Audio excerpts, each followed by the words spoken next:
Hey there, it's Dr. Karen, and today I wanted to answer a couple questions I got on dyslexia diagnosis.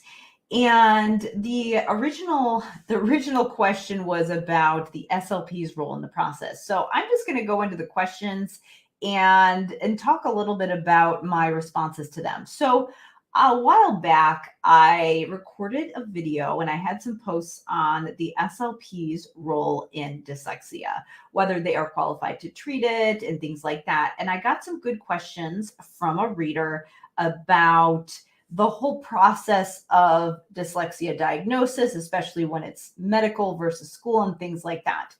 And so one of the questions was around the idea of dyslexia being a medical term and why the schools typically don't use it. So when a child is struggling with reading, typically that would be that would be a reason that you would consider dyslexia. If a child is evaluated in the school systems, if they are struggling with reading, typically you would want to have a full case study evaluation. So my background is that I'm a speech pathologist with a doctorate in special ed. So obviously when I was working in the school systems, I was the one that was doing the speech and language evaluation, and I would typically be collaborating with the team.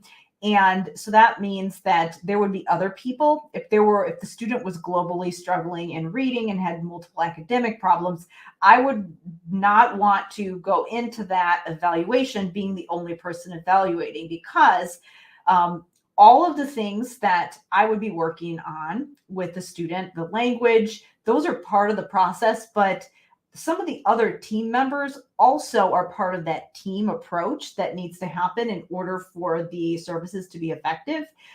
Typically, if a student were to qualify for speech in the school systems, the way that the system works now, a lot of times kids only get 30 to 40 minutes a week of language therapy. So that means that the speech pathologist typically has to do a number of different types of service delivery models, meaning that we would be doing some direct therapy, but then we'd also be doing some consultation and collaboration with other people. And so we wouldn't necessarily be the ones delivering all the direct intervention, even though we absolutely should be involved in the process. So as a result of that, that means that other people are typically involved in the evaluation process as well. So definitely the school psychologist would be doing some assessments. A lot of times a special ed teacher might be involved in doing some academic assessments. And really, in order to see if a student qualifies for services in the school systems for, for example, if we're looking at the educational category of specific learning disability, we really would want to look at all of those things.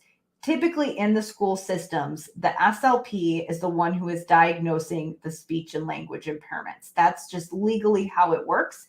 And then if we're looking at any other diagnoses, then the school psychologist and some of the other team members would need to be involved. That's just how it is. That's just legally how we have to do things. That is protocol. So the speech pathologist could absolutely be doing some assessments on phonological processing and things like that that are going to support that treatment plan, but that can't be the standalone in the schools because all those other people need to be involved in order for the whole IEP or plan to be effective. So that's why a speech pathologist alone and their assessment typically isn't enough to diagnose dyslexia, because typically the way that things typically work in the schools, the assessments that SLPs do aren't enough in order to have enough information to actually identify if a specific learning disability is present.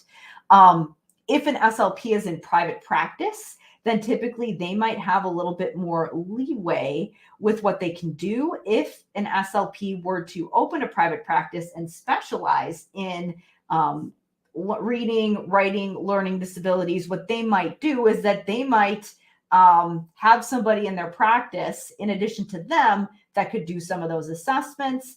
They might also maybe get some additional assessments and do all of those assessments on their own. They might be able to do that if they can legally, if legally in their state, SLPs can diagnose dyslexia. But typically, when an SLP is involved in the treatment of dyslexia, it's in a collaborative model. They're usually collaborating with a psychologist. And so a lot of times if an SLP is in private practice and they are treating a student who has a diagnosis of a learning disability or dyslexia, typically they're probably using their assessment and they're also looking at someone else's assessment. So maybe that child has gotten an evaluation at their school, or maybe they've gotten a neuropsych evaluation or an evaluation from a psychologist who is also providing some data that they're using to plan their treatment.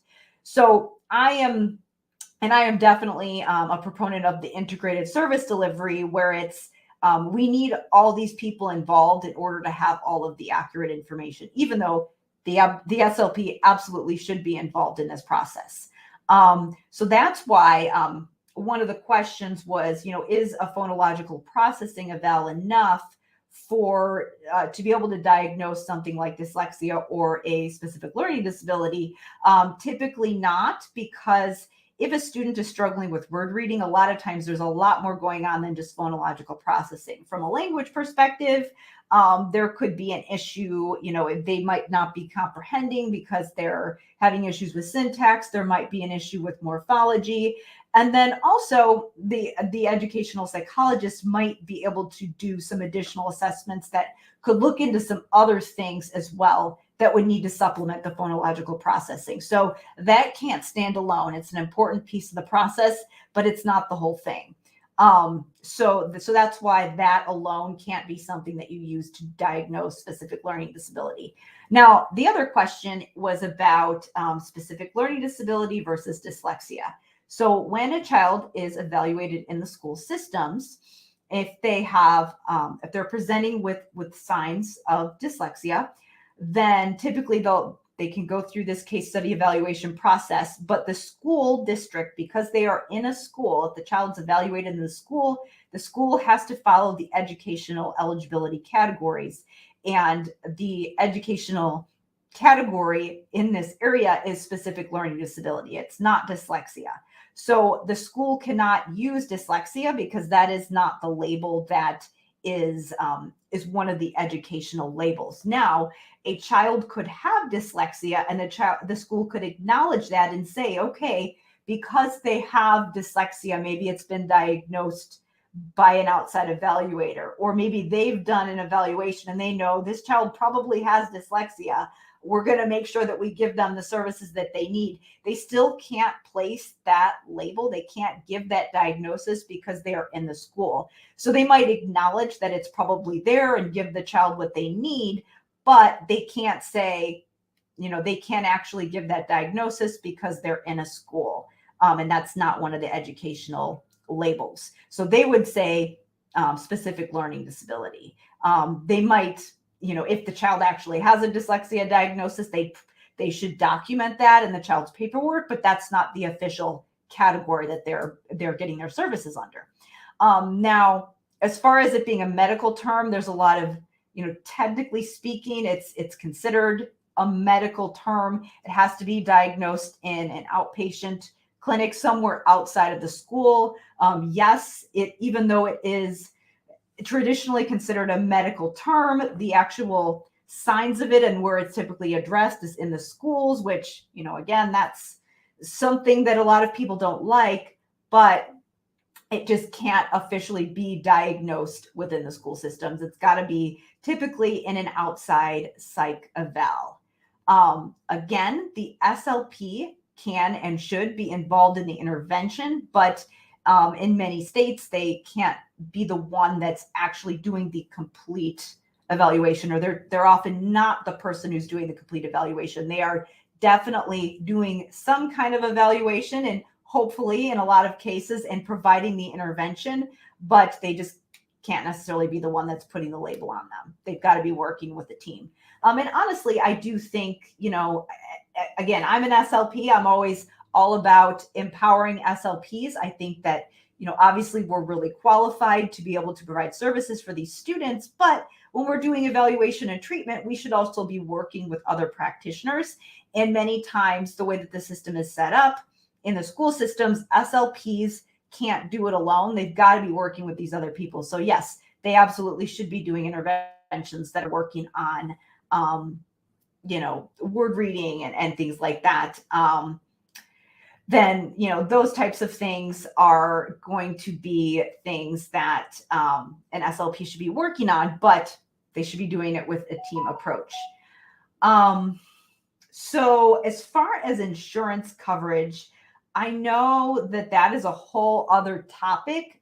I haven't dealt with that directly, so I don't know a ton about that as far as what is and isn't covered with insurance, but obviously that is something that comes up outside of the school systems. So I can definitely answer the questions about the eligibility in the schools, and I hope that this was helpful. But I know that this is a very complex issue, and I appreciate the questions. So I hope that was helpful. I just wanted to let you know I am doing a live presentation as I'm recording this video. It is October 3rd. I am doing a live presentation on October 5th at 8 p.m. Central Time, where I am going to be going into my 5-component framework that SLPs can use for language therapy to support those students who do have issues with reading and writing that would fit that dyslexia profile.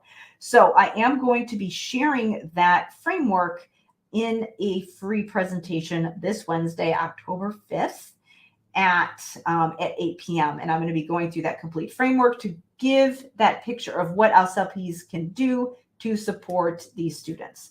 So if you're interested in that presentation, send me a direct message and say 5 components live.